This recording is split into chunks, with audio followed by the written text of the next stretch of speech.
C'est la magique propagande, c'est la magique propagande, c'est la magique propagande, c'est la magique propagande, c'est la magique propagande, c'est la magique propagande, c'est la magique propagande, c'est la magique.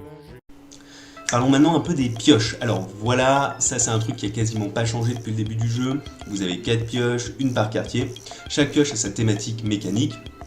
Par exemple au paradis fiscal, on va avoir des cartes qui vont nous permettre de récupérer des ressources plus facilement. Au centre des géomonies culturelles, on va récupérer de l'influence plus facilement. Donc l'influence, c'est la nouvelle nomination des électeurs, mais c'est ce qui nous permet de structurer, de poser des affiches. Anciennement des communautés, aujourd'hui des affiches. On a la forêt des ouvriers, où on va pouvoir tacler les autres joueurs, venir taper, faire des petites manifestations chez les autres. Et on a et on a la cité engloutie, la technocité engloutie des technocrates. Je trouvais ça très rigolo d'avoir les technocrates qui vivent sous l'eau, bien éloignés de la vraie vie réelle. Donc voilà, donc voilà, ça c'est un peu plus des informations sur le bateau, mais je reviens sur les pioches. Donc il y a des pioches pour chaque quartier, il y en a 4.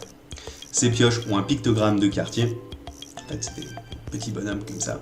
Et vous avez un petit picto qui est recto et verso. Et en fait, ça a toujours été, Magic Propagande, c'est un jeu de gestion de main. Vous avez 6 cartes en main, vous allez devoir en utiliser une pour vous déplacer.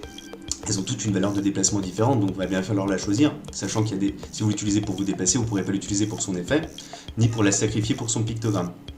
C'est assez spécifique, les cartes de Magic Propagande, elles ont un coût pour leurs effets, mais aussi une valeur de sacrifice et une valeur de déplacement. Et vous l'utilisez que pour un des 3 effets. Ce qui crée un agencement de cartes un peu différent. Je me suis un peu inspiré de Nemesis avec ce titre, le coup avec le titre à côté, avec l'illustration, et j'ai mis les 2 autres informations dans les angles, comme ça c'est bien séparé et les joueurs comprennent qu'il ne faut pas payer le coût de la carte pour se déplacer ou des choses comme ça.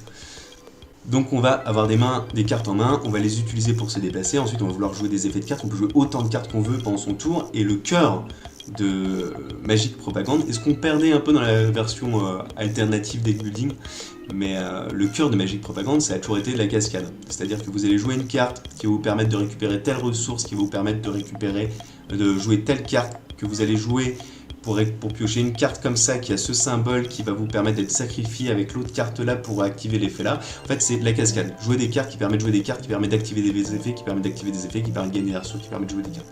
Vous allez faire des toutes petites cascades tour 1. C'est un jeu où au début vous n'avez pas les capacités de faire des grandes cascades, vous allez jouer 2-3 cartes max. Et à la fin de la partie, vous allez faire des tours un peu plus importants. La petite nouveauté, c'est que ça faisait longtemps que je cherchais comment ajouter les personnages jouables à Magic Propagande sans alourdir le jeu. Et finalement, en testant les variantes de deck building, je me suis dit, bah oui, mais en fait, chaque joueur a en plus une petite pioche personnelle et il récupère une fois par tour une carte personnage qui va donner une direction à sa façon de jouer. Et ça c'est assez rigolo parce que du coup je peux jouer avec des propagandistes célèbres, donc on peut jouer des caricatures de Karl Marx ou autres dictateurs en version magicien bien sûr, mais on peut aussi s'amuser avec des propagandistes contemporains, hein. Tous les politiciens réels, on peut clairement s'amuser avec. J'ai déjà prévu Sarcomage et Palpétain et Mélanchien et d'autres magiciens incroyables, on va bien se marrer. Donc voilà pour les pioches.